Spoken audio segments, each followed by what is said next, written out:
everybody, and welcome to the Forge Comic News, episode 113. I am one of your hosts, Chris, alongside the original April Fool, Mike. Yeah, that was awesome. Oh, man. Because this comes out on April Fool's Day. Yeah, happy April Fool's Day. Sad to see the podcast is coming to an end. Just kidding, April Fools. We don't have an interview this week. Like we said, we're working things out with that. It's just gonna be Chris and I talking about things and stuff. Boo. Boo. Really cool comics came out this week. I think Pet Sematary came out this weekend. I didn't go see it. I know you didn't go see it. Yeah. So, I didn't put it on the notes last week, but did you read any of that like Scott Snyder interview that happened? No. Or not Scott Snyder, Zack Snyder. Oh yeah, I was like, I read. There was a big Q&A session about the Justice League movie because I guess it's like, I don't know, officially being retconned or rebooted or whatever. So I guess he had the rights to kind of like go and host like a session to talk about the 4 different endings and like the extended version of Justice League. And yeah, and like his plan, like he had a 9 to 11 movie plan. Yeah. I mean, some of the stuff I liked about the plan, I can't remember a whole lot about it right now. But I think if I remember correctly, like the interview went, if anybody remembers the nightmare sequence in Batman vs. Superman, yeah. Like it sounded like the final act was going to be on Apocalypse Earth. Like it was going to happen on that world, and something about Lois Lane being in the Batcave and Darkseid kills her, like vaporizes her or something like that. I'm like, that was pretty cool. They definitely, I'll give them credit for that. Like you'll never see like Pepper or any of those love interests get vaporized. I don't think, especially one as like important as Lois Lane. Probably not, but it was cool because that was going to be like the impetus of basically going into an Injustice like Superman where he just like goes kind of dark. Mm-hmm. And yeah, there were so many cool ideas there that I would have loved to see get made, but alas, here we are. Yeah, and I don't know, his original Justice League movie is supposed to be 4 hours long. Would that really fix it? I don't know. And they just said like, oh yeah, I shot everything. WB just has to release it because they have the rights. But yeah, they're better off not doing that though, because then they just open a can of worms. Yeah, especially if it's good. All this did for me was to confirm that like they're never. I mean they're not never, but they're moving forward with completely new characters and trying to forget about those last few movies. Yeah. I think they're treating like Wonder Woman as the start of it all. Wonder Woman and then Aquaman. Like those are just standalones. It's not a bad idea, although Aquaman does like talk about the incident, kind of like how a lot of Avengers-esque movies talk about the New York incident, like how they refer to it on TV shows. Yeah, without actually showing it because of budget reasons, but. But I said from the beginning that's what they should have done. They didn't have their Iron Man moment of like, we're coming out with a movie, and then all of a sudden it's like, and by the way, guys, it's leading to the Avengers. They like kind of, yeah, right. Well, yeah. So everybody, real quick housekeeping. Remember, patreon.com/ForgeComicNews. Help us out there, and you could get my other podcast, the Bat Friends podcast, 3 days early if you pledge $1 or more. And if you go to our website, forgecomicnews.com, there's the Amazon clicks on there. You click on those, click, and you can shop on this website. I don't know if you've heard of it. It's called Amazon, and you can get a bunch of stuff on there. It doesn't cost you a dime more, just helps me help Mike be happier about his life. Also, Amazon is like the DC Comics villain Amazo, just with an N at the end. Yes. And one of the clicks... Everybody, one of the clicks on the website I have directed to Comixology. So if you are a digital comics person and you want to support the show and buy your comics, you can do that. That's awesome. I buy real comics and Comixology, Chris. I do. Well, you should be using that click through too then. Oh, okay. You got. We're learning lessons on the episode today, everybody. That way you can get a small percentage of the money you spend back. Yeah, that's awesome. You're such a great guy, Chris. I try. Wow. Watch any movies this weekend? No. I started one. I wanted to watch The Dirt. I've been talking about that for a couple of weeks, but I haven't had the opportunity to really sit back and watch it. I watched one called The Blind Swordsman. Well, I'm going to finish it tonight. I usually finish the movie on like Sunday night. And there's a Blind Swordsman is like a series in like, I think the early 60s, like of Japanese films. And it's, if you can guess, it's about a blind swordsman. And I'm watching the 2003 version, the newest version, and it's pretty good so far. I mean, it's like, live action samurais. Everybody treats this guy as an old geezer, but he's like a shinobi. He's a samurai in disguise, so it's pretty cool. I did torture myself with the ending of Arrested Development.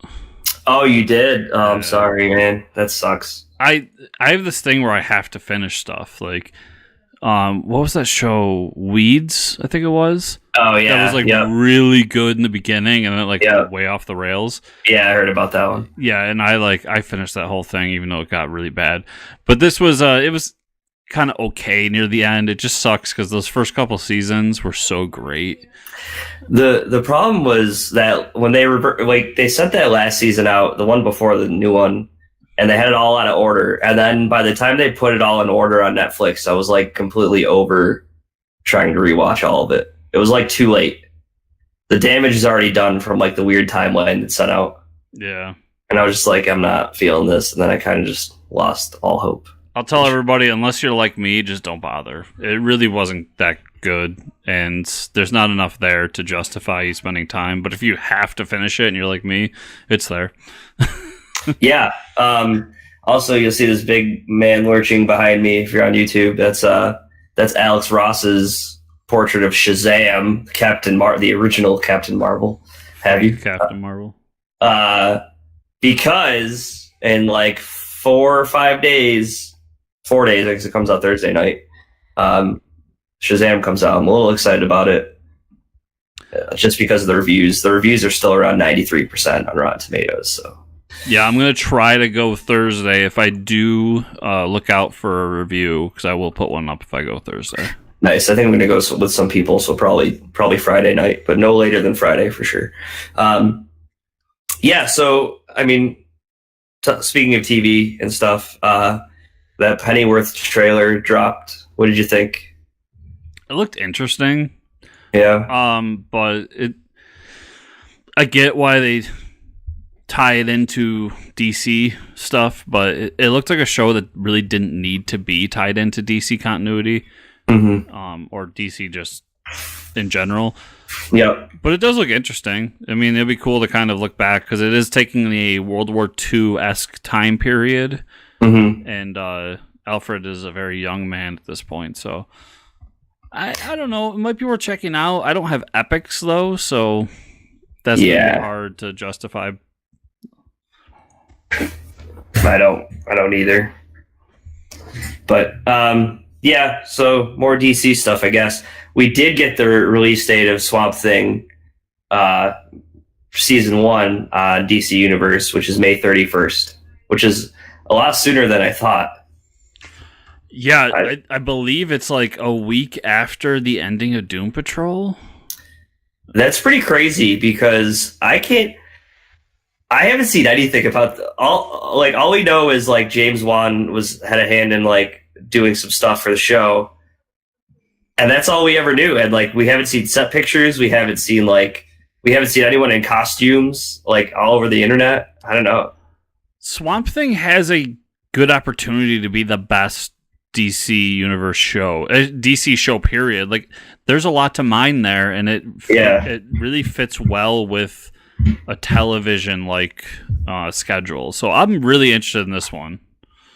Yeah, it's just like I don't know if it's good or bad that we haven't seen anything about it yet, but I don't know, a couple months, but pretty soon. I'm sure once we start winding down on Doom Patrol, we'll see a lot more. Yeah, I'm looking for a trailer, hopefully. Did not catch up on Doom Patrol, but I have caught up on Flash. It's kind of funny because, like, when I was catching up on Flash, when I was a few episodes behind, like, up until the most recent episode last week, Ralph Dibny was just, like, not in any of the episodes with no explanation. He just, and then he just showed up in the latest episode, like, there's no explanation at all. It's like he's just gone for 3 episodes, not involved in any of the team fights or anything like that. It's really strange. That's like when Wally West shows back up with like a different haircut. Right. Yeah, they're talking about how he went to Asia or something, whatever. They don't even mention Ralph being gone. He just pops up in the next episode in the next scene like he was just sleeping in the Star Labs or something. Yeah, so the latest episode is pretty cool. We find out that they basically what happens is they're messing with the timeline again, and there's consequences. So like when I know. So his daughter messes with the timeline this time. She goes. I mean, she's already there. She already messed with the timeline, but something cool happens. So Cicada agrees. They find out like Cicada's daughter or niece that he's been protecting is a meta. So he agrees to take the cure and like he wants to work with them and doing that, it generates the niece from the future to come back as Cicada to stop them from giving him the cure. So like now we have an older version of the daughter back and she has like Cicada's powers. So Cicada's still around. It's just the future version of the niece now. That is the most comic book thing I've ever heard on a TV show in my life. Yeah, and a lot of people are saying, like, why didn't you do this before the mid-season finale? And I agree, because, like, we're almost getting to the season finale, and this would have been a great reveal for, like, mid-season. I don't know. It seemed kind of like a weird placement for all this to be happening. And then you know, there's some... I'm really hoping... I mean, there's some conversations like Reverse Flash, but I'm really hoping that they bring Reverse Flash back next season and, like, do it right. They should. Reverse Flash needs to be a recurring character. Yep. So that's pretty much it for TV shows. I watched Walking Dead. Oh, yeah. And I heard that gets a little crazy this week, last week. So, spoilers for Walking Dead. If you haven't watched it, fast forward like a couple of minutes because I'm going to get into it. But I've been talking for weeks about the moment that this season is leading up to, and it was the heads on the pikes. Well, we got it last week, and yet this week's episode, which we record on Sunday, so it'll be tonight, is actually the season finale. So we get that moment before the season finale, which really struck me. And this episode was just great. It was like one of the better Walking Dead episodes in a long time. We get the main characters all meeting up with the Whisperers. We get the Whisperers making their threat to the communities, showing like the mass amount of zombies that they have under their control and the damage they can do. The fair's going on. Then we get the heads and the pikes. Now, the only complaint I have about that moment is that it would have impacted a lot better if we got like a Michonne or a Daryl or, you know, someone main that died in that moment. But there were some shocking deaths. So I'm terrible with names, so I apologize. But Carol and the King's son, he ends up dying in this. And that was probably the biggest one because that kid was kind of taking the place of Carl in the storyline. You remember Carl falls in love with the Whisper daughter? Yeah, you were telling me that kid falls in love. Yeah. So they were doing that with him, and then he ends up on one of the pikes. They probably don't want to deal with that awkward teen sex stuff on TV. It's the main reason they killed that kid off. And then there's a few others that were really like, I remember audibly being like, wow, I can't believe they did that. There's a few that I wish they didn't, like the bandits that we run into like 3 or 4 episodes ago that end up working with the kingdom to protect the streets. they all get killed in this moment. And I really wanted to see more of them because what they were doing with the communities was very interesting. Mm-hmm. But basically what we have here is that we now know that, like, Rick's gone, Carl's gone, nobody is safe. And you can't predict anymore because even though they tried to insert people into storylines to replace Carl or Rick, now some of them are dead again. So it's like, I really like where the show is heading now because I truly think that almost everybody is expendable. And I think the almost in that is basically Daryl is the only one they're going to keep around. And we just get really cool moments like with the king and how he's interacting, and he's talking about the legacy of Rick Grimes and how this whole festival is about what he was going after. They sign like a constitution between all the different communities. There's a lot of cool things that happen throughout this episode. I really, really enjoyed it. I think it's, like I said, one of the best episodes I've had in a long time. So I look forward to the season finale because I'll be interested to see what they do. Did I tell you my funny Walking Dead story? I don't think so. About Ezekiel? Our good friend Patrick, first ever interview on the show before Travis Holyfield, told me a funny story last week that he was working at his job. I won't mention because I don't want people to creep on Patrick, but some guy he works with had mentioned something about The Walking Dead, and he was like, "Oh, my brother's on that show. I think he's a king or something." And Pat was like, "What?" And he's like, I guess the guy didn't even watch the show that his brother was on. Like, he was like, "I don't know if is he still alive or anything? But I guess he's like a king or something." And Pat was like, "Are you kidding me?" And it's funny because that actor also does the voice for Cyborg too. He told me. Yeah. So just a little funny story that he works with Ezekiel's brother, and his brother's just like, "Yeah, I guess, I don't know, he's like a king or something." He's like, he's been one of the most important characters like the last couple seasons. Yeah. Oh, Patrick, I'm going to be leveraging this soon. Expect a text. Yeah. He's already got a couple, don't worry. Yeah, so let's go to movie news. Avengers tickets will be going on sale April 2nd. So if you're listening to this when it drops tomorrow, be prepared. April 2nd, tomorrow.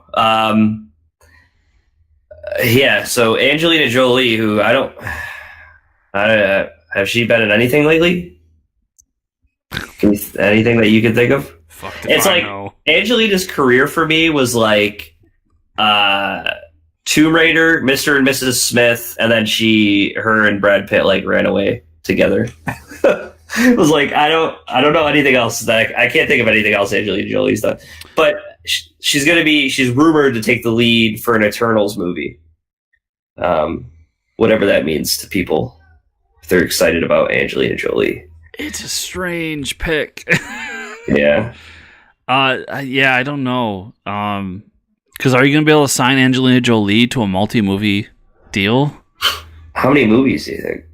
I mean, I gotta assume the Eternals are going to be sticking around for a while. Like, that's a big storyline. Unless she dies in the first movie or something, or even the second. But yeah, it's a strange one. I don't know about that, but has Marvel really steered us extremely wrong?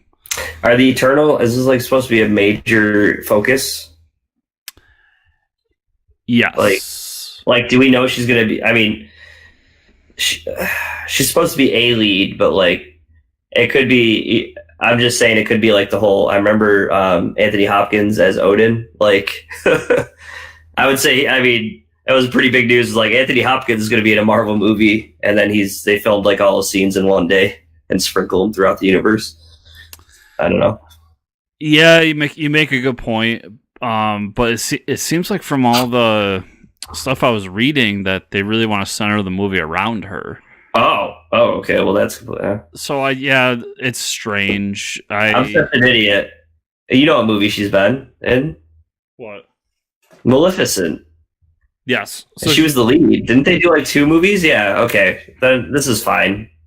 She has a relationship with Disney. That is true. Yeah, Disney's like hey, you're done. Like, we don't want to make a third Maleficent movie because there shouldn't have been two to begin with. So why don't we just extend your contract over here and we promise you like 10 more movies and we actually have stories revolving around this. Maybe. I mean, she has like a bunch of kids from Africa to take care of now, so Yeah, or well, wherever she adopts them from. I'm sure you could hire people to do that for you. Well, you need the money, so Yeah, get that Marvel money. get that Marvel. It's not just money anymore; it's Marvel money because there's a significant difference. Yeah, well, I guess she's doing Disney movies. She's kind of has Disney done that before? Like, can you think of a time where they pulled like a character or a voice from one movie and brought them into the Marvel universe? I can't think of anything. No. We'll have to think about that one. Also, the pretty craziness that hit Twitter this week. I don't know. I'm pretty sure I don't even know if it's real still. It was definitely not supposed to be shown. Not because it reveals spoilers, but because it's pretty god awful. The Star Wars Episode 9 leaked poster. I only say awful because it like focuses on the weirdest characters. Yeah, so there was this poster leaked on Twitter, got immediately taken down. But Chris and I are going to review it right now on what we think is going on. Yeah, it's so. A part of me thinks it's real because Disney is really putting the kibosh on it. Like they've told certain websites even not to put it up. Really? So yeah, I'm like really interested in what's going on with that. But then there's parts of it that make me think it's fake. Yeah. So first reason I think it's fake, C-3PO holding a bowcaster. Yeah, that was my first as well. Everything else looks pretty legit though. I mean, the poster is centered around it's centered around, well, it has the Knights of Ren in it, which that got me really excited. Like, could we finally see these guys? And this is probably the best picture we've seen of them, and I have never seen this picture before. And those definitely aren't guys cosplaying, is why I think the poster's real. Yeah, so I've been wanting the Knights of Ren for a while, and we've gotten we've gotten them in bits and pieces, but I really want to know what's going on with these guys and who they are, and I want it's funny, and like we see some other, like there's a really derpy looking alien, ugly as hell, like next to next to Finn, and it's like, oh my god, disgusting looking. It could be the new Jabba though. I mean, I'm sure Jabba was on a poster at one point. And then there's some cool looking bounty hunter next to Poe Dameron, and then a lady above the bounty hunter person that I've never seen before. So I think, yeah, so we got the bounty hunter-esque, so that's the Captain Phasma stand-in, or who was a Boba Fett stand-in. And then that girl, like, assuming that's a character here, we know that Lando is coming back. Oh. Could Lando have a daughter? Lando's daughter, maybe. Okay. And something interesting, though, about the poster. We're talking about a poster here, but there's could be a lot of symbolism. There is the stormtroopers on the bottom are like highlighted by Kylo Ren's lightsaber. They're all red. And then there's stormtroopers that are white. So it's going on a limb here, but you think the Empire could be split between like who wants to follow Kylo Ren and who wants to actually just be a regular army? I don't know. It could be. I mean, we could get Kylo like kind of recruiting the Knights of Ren and then creating his own version of the First Order. Oh man, that is such an awesome plot line. That's definitely happening. Yeah, I feel like J.J. Abrams right now. But so, like, I think about 80% of this poster I believe to be real, and right. I wouldn't be surprised if we get this, or at least something extremely close to this, for the poster when Star Wars Celebration hits here soon. But the two things you pointed out really stand out to me, and I can't believe that they're actually a thing, let alone a thing that's on the poster, and that's C-3PO with the bowcaster. Yeah. And the derpiest looking alien I've ever seen. Yeah, those are the things where it's like, well, not only that, it could be a real poster, but they were like, no, this is just a revision. It should not have been released because, like, it definitely isn't, like, aesthetically pleasing to look at. I mean, it's not very symmetrical. and it must have been like a rough draft, I think. But it's definitely in the style of what I expect a Star Wars poster to look like. So Yeah. Oh man, it's funny because J.J. Abrams he sets up the Force Awakens. He teases you with the Knights of Ren, and then maybe he's like, oh yeah,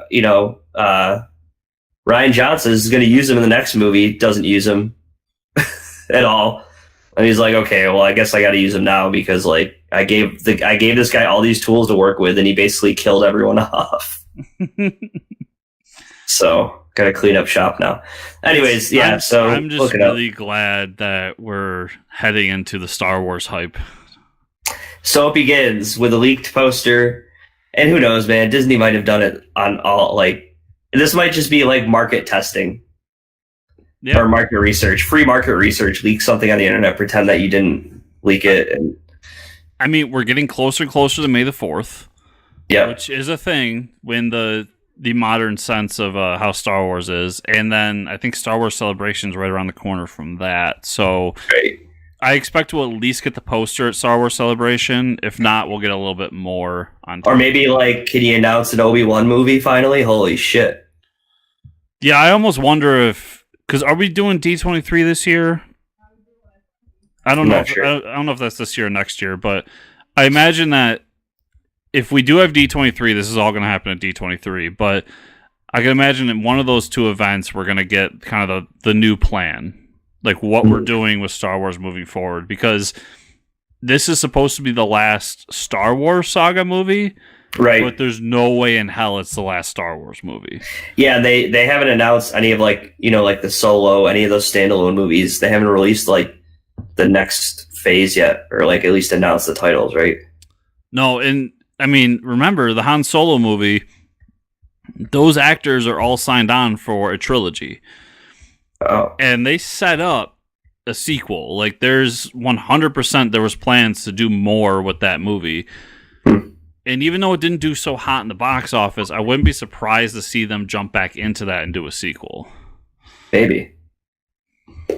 Huh. Anyways, we try to make some news out of something. Hopefully we know more soon because I'm itching for a trailer. Speaking of Star Wars really quick, though, Mark Hamill released some weird news. And I think it's official. I don't think it's an April Fool's thing because it's not April yet. That for the Chucky movie, the rebooting Child's Play, I don't even know if you heard this. I have. He's voicing Chucky. So what do you think about that? So have you heard the whole synopsis of this, how the new Chucky is supposed to be? No, because his voice is definitely not going to sound like the original Chucky, right? So for those that don't know, Child's Play, the original, the Chucky doll is possessed by a serial killer. Right. Now, with this reboot, what they're doing is they're basically doing Chucky as a Terminator. So Chucky is kind of a robotic doll, and the AI goes nuts and starts killing people. That sounds awesome. I honestly, if they turn it in a Terminator movie where they have to go back in time or something...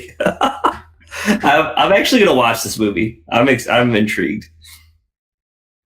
But then what's funny is at the same time, they're doing a Child's Play TV show.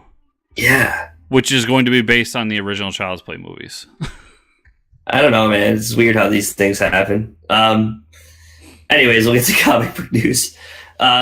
Teenie Howard signs an exclusive deal with Marvel. Fairly new writer at Marvel, right? Yeah, she's done a few things. But they must be liking her because they exclusive. No creator-owned content coming out of you. Well, you can still do creator-owned content. Basically, an exclusive deal just states that you can't work for DC. And if it's for DC, you can't work for Marvel. But you can still do your own because Donny Cates still puts out creator-owned stuff, and he's you're right. Signed. Yeah, that's true. It's a big deal. I mean, she's got some cool stuff coming out. I'm excited to see what her Thanos looks like here next month, but it's not as big of a pop as Donny Cates was. Of course, very few people are, but good for her. Detective Comics changes logo for issue 1001. It's a more Batman-centric logo. I don't really I don't know if that. It was like big news at I think WonderCon last weekend. Yeah, It's the Bat logo and it says Batman's Detective Comics. yeah. So they're finally accepting the fact that this is a Batman book, even though it has been since issue 27. Right. It's finally got the proper name. Yeah. So probably the biggest news this week. Chris and I have been talking about it. Like, when are they going to actually release more comics for DC Universe Online? Well, kids. DC is coming out with a huge content boost for the DC Universe. They talked about adding every comic that isn't a year old. So up until a year ago, you're getting all those comics, which is crazy. Yeah, it's huge because how much is DC Universe again? Is it $5.99 a month? I think I paid less because I bought it for the whole year. I paid like 70 something for the whole year. Okay, I'm pretty sure it's cheaper than Marvel Unlimited. And Marvel Unlimited is $10 a month. Yeah. And Marvel Unlimited is basically this. It's everything that Marvel's ever made that's older than 6 months. Now, there are holes in the catalog, as I'm sure DC will have holes in the catalog as well. But the fact that DC Universe now has exclusive TV shows, has all like a bunch of movies and old TV shows on there, and then this on top of it, it is now the best deal in a streaming app platform. All they need to do now is get it on more devices. Right. This is huge. I'm so happy about this. Yeah, it's awesome. And now we got Swamp Thing coming in May, right after Doom Patrol ends, so pumping out content. IDW is rumored to be for sale. Interesting. IDW does a lot of the like G.I. Joe, right? G.I. Joe, Transformers. Yeah, IDW does a lot of like the Sonic the Hedgehog. It does G.I. Joe, Transformers, Ghostbusters, X-Files, like a bunch of that kind of stuff. Yep. But there's multiple branches. Like, that's IDW Publishing that does comics. They also have IDW Games and IDW this and that. And basically what happened was somebody came in and was checking the company out to see what it's worth. I think it was JP Morgan or some. I'm not a financial guy. But the thing here is like, who would buy IDW? And now I assume it would be an outside company. I don't think like Disney's going to come in and buy them, or even Warner. So it's just interesting because I enjoy IDW for some of the stuff they do, and they make some cool board games too. Mm-hmm. But yeah, keep your eye out on that one. It'll be interesting to see what happens. Who jumps into the field? Yeah. I don't think it'll be one of the big comic people buying them. All right, now we get to talk about the comics we read this week, which I'm super excited for. Let's talk about Freedom Fighters number 4. Let's do it. Which I thought to be the best book this man. It was a great DC week, let me tell you. There's a lot of Marvel books, but I don't think I read any. I don't read any of the Marvel books that came out. Dude, so Chris got what he wanted. He got the it's Hitler's grandson, right? Yeah. The crazy guy torturing everyone, Adolf's grandson. You have that conversation between him and the new generation of Adolf. Of how like they keep referencing like you haven't used their special weapon. What the hell's his name? Oh, something, man. Yeah, but they keep referencing that. Oh, you haven't even used the plastic. Overman, yeah. So that you got that going on, and you can tell he's just a crazy mofo. That's, you don't want to deal with him. But something that's really cool, man. There's so much cool stuff going on in this issue. We'll talk about the Uncle Sam thing in a second, but the fact that the human bomb. So they're placing bombs inside of like the Nazi version of Mount Rushmore, right? And the way they're doing that is Doll Woman is so small that the human bomb is slicing off just a sliver of skin off his fingertip. And then she's taking those and using them as bomb material to plant like mini bombs everywhere, like little nukes. Dude, the writing in this is just it's so much comic book science, but it's so phenomenal, dude. I was like, this is so cool. And you get that whole conversation between Human Bomb and Doll Woman of like about he doesn't want anybody coming to see him, and the Human Bomb wants to be alone, and talking about their backstories. And then we get the Uncle Sam stuff, which is fucking epic. I mean, at least I thought. Yeah. So, like, you see him being revived, right? Like, first it starts with, oh, there's a bald eagle that appeared. You usually don't see bald eagles, and it's like all this hope. Someone starts wearing red, white, and blue on the streets, and it's like you could feel like Uncle Sam it's like Uncle Sam is like the spirit bomb, right? The earth is like giving him the energy, and he's like building it up, and he like throughout the whole issue he just like he lands, he shows up in the graveyard, he says thunder's rolling in, like his dialogue is so awesome, and he goes one Razzie down, the rest of them to go. Like, this man is the American dream. Like, it's awesome. So yeah, with that, like he's resurrected and comes out of the kind of wormhole punching a Nazi, like as he's coming out, which is perfect. Yeah. But I love kind of some of the back propaganda stuff in this book too. Like, in the beginning, you said they bald eagle appears. The Nazis went out and tried to make the bald eagle extinct because it was a symbol of hope and freedom. Right. And like the fact that when the Mount Rushmore blew up, they were talking about how only 6 seconds of it got out to the public, but that was still enough to inspire people. Like things like that, right, of what the Nazis have been doing all these years to try to push down the American dream and push down the hope and freedom that America symbolizes. And the Venditti is just 4 issues in, annihilating this book. It's so good. Yeah, it's going to be up for awards, I have a feeling. Yes. Sharky the Bounty Hunter, issue 2. It's good. It's the Mark Millar book, and like in the first issue, the bounty hunter has a little tussle with this kid's father. Father dies, so he kind of like takes this little kid under his wing and says, "Hey, I'll drop you off on your planet on my way to this large bounty." So he goes to do the large bounty. Runs into some other bounty hunters that aren't as good as him, and they want to like share the loot, and he's not feeling that, so he takes him out. But during this issue, we find out he has a certain power, so he lands on a planet to find the woman he's tracking, and he almost goes into like, I don't know, Spidey sense mode, and he just kind of like senses for her.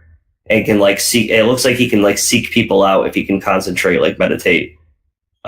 It's almost like he has like a tracking ability, so that's pretty cool. But at the end of the issue, he kind of gets distracted by the kid, and the bounty hunter he's trying to kill finds him first. Dun dun dun. It was a good issue. You get a little more background of Sharky, in that he's not a total piece of shit. That he actually kind of cares about this kid. Mm-hmm. Shazam number 4, dude. Did you read Shazam? I did. Dude, DC killing it. This is how you write a Shazam book, all right? I didn't even know where to begin. I opened this book and I was like, Chris is going to love this issue. Because you want to know why? We have humanoid animals. Yes. We get to see all the different kingdoms. So this plot is based around that the magic lands are separated into like, 7 kingdoms? 5 kingdoms? And in the previous issue, Billy and his very conveniently single nationality friends. Did you notice that?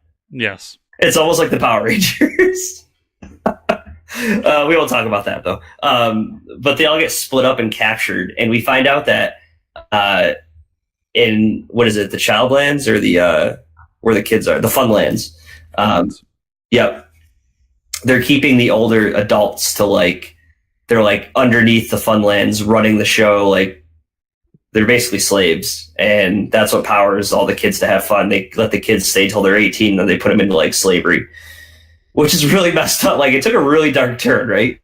And then we get to the, what is it? The Wildlands with the animals. And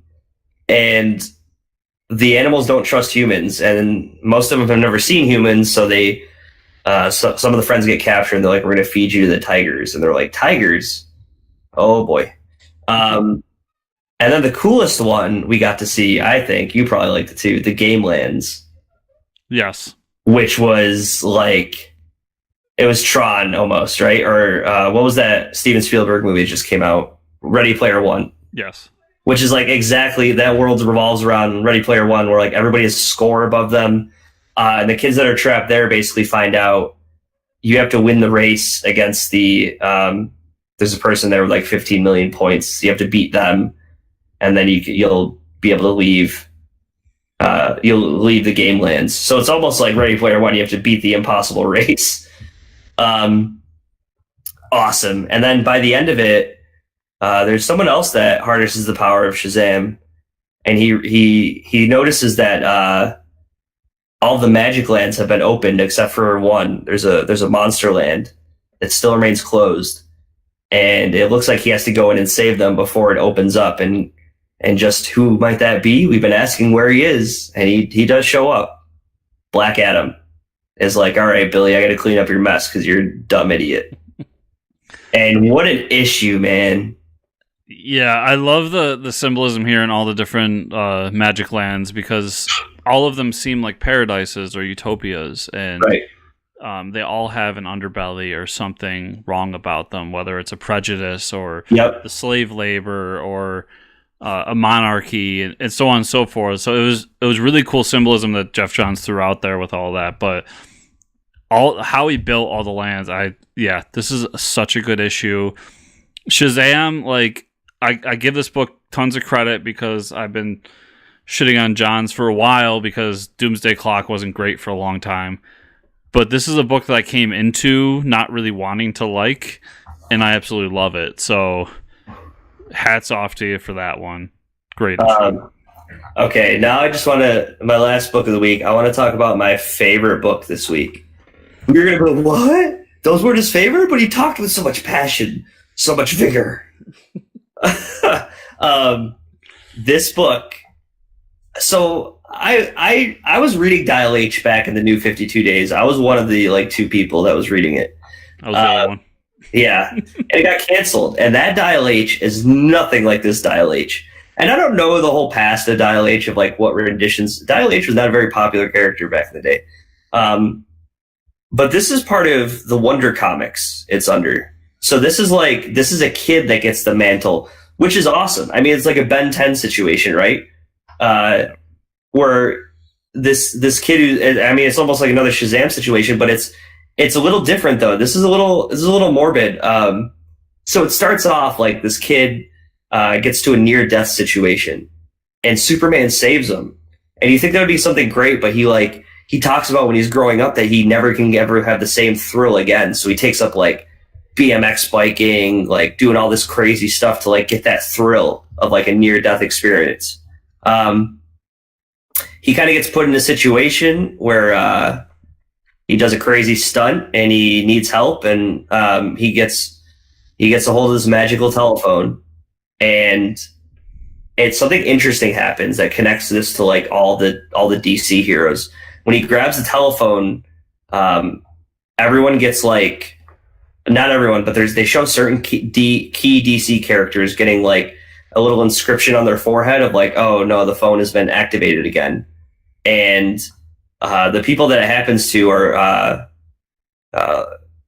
like Robin, you have Harley Quinn, Gorilla Grodd, Alfred, and yeah, it's Lobo. It's just really strange. They're like, uh-oh. And Alfred like calls up Batman, like, yeah, it's happening again. So this has happened before. And dude, so there's a sequence where he picks a hero to transform into, and he he turns into Monster Truck, who's a super jacked guy, like wearing a Monster Truck outfit. But the best part about this book is it goes straight back into like late 80s comic book style. Like the art completely changes because they don't know, he doesn't just like turn into Monster Truck, like it switches the comic book completely, and like it gives you like like it tells you who Monster Truck is, and like you get this whole scene of Monster Truck demolishing all these trucks, and then we flash back to the real world, and the kid is laying there, and he's like, man, that was awesome. And then he looks around and he trashes like a car dealership. And where in his mind he was like fighting monster trucks as Monster Truck, but like they don't show what happened in the real world yet. So it is so good. Like just from the page of like you flip the page and you're in like 1980s comics. It's like the art style changes, the dialogue changes. It's so good. So it sounds like we're in a Hulk situation where he kind of blacks out and the other half takes over. Right. Yeah. But the cool part was like, I mean, I've never heard of this hero before. And this is what I wanted Dial H to be when I read it originally. Like, this is, I mean, it's depressing, but like, he almost finds hope within these heroes. And this is the way the hero should be done. Like, this, the guy shouts truck, yeah. Like, come on. You can't make this stuff up. Actually, you can. Yeah, I know you can. But that's why it's my favorite book this week. And I cannot wait for the next issue. Sam Humphries, longtime Marvel writer. Really? Yes. Well, glad we got him. Before I jump into mine, did you read Heroes in Crisis? No. Okay. That was this week? Oh my god. We're gonna do spoiler talk on Heroes in Crisis next week, everybody. Sounds good. So I'll go through mine. Action Comics 1009. So who is okay? So we got Superman. Superman. Yeah, it's about Superman. Amanda Waller in the last issue finds Clark and refers to Clark as Superman. So that was kind of a big thing. Like, how does she know that Clark is Superman, even though it's the most obvious fucking thing ever? But we find this out, and it's a big thing, and Lois is really pissed. So she's trying to figure out, how do you know what's going on? And we get this kind of monologue from Amanda Waller about, you know, I'm the head of Argus. Like, I work for the government. You don't think I know what the identity of the most powerful weapon on the planet? It was a really great moment that she was just like, how stupid do you think we are? Nice. Throughout that, they get kind of the back and forth that Lois's father was with Amanda when she got attacked by Leviathan. And so they're going off looking for, Superman goes off looking for Lois's father, and she finds him in the hospital. And the Question is in there with him. And he's on the case. Cool moment here. Superman's talking with him and saying, like, you know, look after him, make sure he's safe. I'm going to send you backup. And he says, I'm going to send you, he basically says, I'm going to send you the Wonder Twins. Oh, that's awesome. So we get kind of a hint towards that. Yeah. And then, sorry, I read this almost a week ago now, and I'm trying to remember. Oh, yeah. So now Lois and Clark need to find new secret identities to go undercover because they feel like they've been compromised. Since Amanda knows their secret identity, who else does? So we get I don't know this part of Superman's history, so forgive me, but we get them going undercover as Andy and Chaz, which apparently was a thing with a synthetic kryptonite. Oh. That if you give Superman this kryptonite, he becomes an 80s porn star with curly hair and a beard. What? Yeah. That's so strange. It is strange, but it was a pretty good issue. The Leviathan thing's been interesting because we don't really know who Leviathan is yet. I mean, we know that Leviathan is run by Talia al Ghul. At least that's who it was back in the day. But everybody's kind of wondering, like, why is Talia going after Superman? Yeah. And what's going on here? So there's a mystery there, and is Talia really involved? So after that, I got Avengers No Road Home number 7. the basic with this is they're slowly working to getting Conan into the Marvel Universe here. Mm-hmm. So that's basically what you need to know here. It's a weekly series, and it's kind of dragging along. But I'm interested in the last issues before it were really good. This one, not so much. Invaders number 3. I absolutely love the Invaders. This book in particular is really great. Basically, we're trying to figure out what's going on with Namor and why he has a connection to Charles Xavier.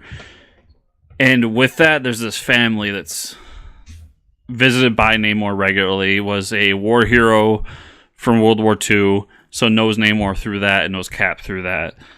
And he has a secret that Cap needs to know in order to save the world, because Namor is building this bomb to try to kill the surface world. There's really cool moments throughout here, like Cap basically walking into a naval base and trying to command them and be like, listen, you can't do this. You can't go attack Atlantis. You're going to start something. And a naval officer being like, I'm sorry, like, you don't have any power here. Like, you killed our people. We're going to go after them. This book, it's really tough to talk about without spoiling too much, but I highly recommend it, even if you're not a big Invaders fan. It's just a really cool team-up book. And then Detective Comics 1000. Detective Comics 1000 is a super thick book. Yeah, there's a lot. And I got the beautiful Frank Miller cover for it. Oh, wow. There we go. It's an anthology book, essentially. Like, there's multiple stories. It's just like Action 1000. There's a ton of stories in here by a ton of different people. The ones that really stick out are... The big one is actually the Kevin Smith one, was really good. Kevin Smith and Jim Lee did a story, and it was all about the old story that Batman put the symbol on his chest so that people would aim for that, and that's basically bulletproofed. Right. I don't know if you remember that old story. So this is the story of him going and getting the gun that killed his parents. Mm-hmm. He found a dealer that was selling it, so he went and got it and melted it down and made it into the symbol, and that's what's underneath the symbol is the gun that killed his parents. Damn, Kevin Smith coming in with the feels. Yeah, it was really good. You think his would be about like dick jokes or something? Yeah, people forget that the man can write. Yeah, right. Trying to remember some of the other ones, because there was one with who's the writer behind it? Denny O'Neil and Steve Epting that was really good. Warren Ellis had one that was really good. The Kevin Smith one really is the one that sticks out. Mm-hmm. And then the last one, which was Peter Tomasi wrote, and that's going to be the lead into Detective Comics 1001, which is introducing the Arkham Knight, which if anyone played the game Arkham Knight, it looks just like that character. Yeah. Sweet. So Detective was really good. There's some good stories, not so great stories. There's a Tom King story in there. How was that? Useless like the other Batman ones? It was okay. If you like Tom King stuff, I mean, you know what to expect. Don't currently like Tom King, but only on one book. It's just a slump. We'll get out of it. The Savior is failing you? Yeah. Anyways. Well, speaking of things that won't fail you, Mike, where can we find you on the internet? Yeah, well, not unless the website's down. You can go to Twitter, follow Fortress Ricker. Where can they find you, Chris? Why, they can find me at Fortress Chris, or they can find the show at FCN_official. I'm off my game today. Yep. And, of course, FortressComicNews.com, where everything we do is right there on that handy-dandy website. So go there. If you're watching the show, you know the deal with YouTube. Thumbs up down below. Subscribe to the channel. Comment. And then if you were listening to our not-so-great voices this week, on this glorious day of fools, give us a 5-star review. Don't be a fool. Give us a 5-star review. It rhymes. It does. I'm a poet. Wow. Bye, everyone. Thanks for listening. Good stuff. Good show.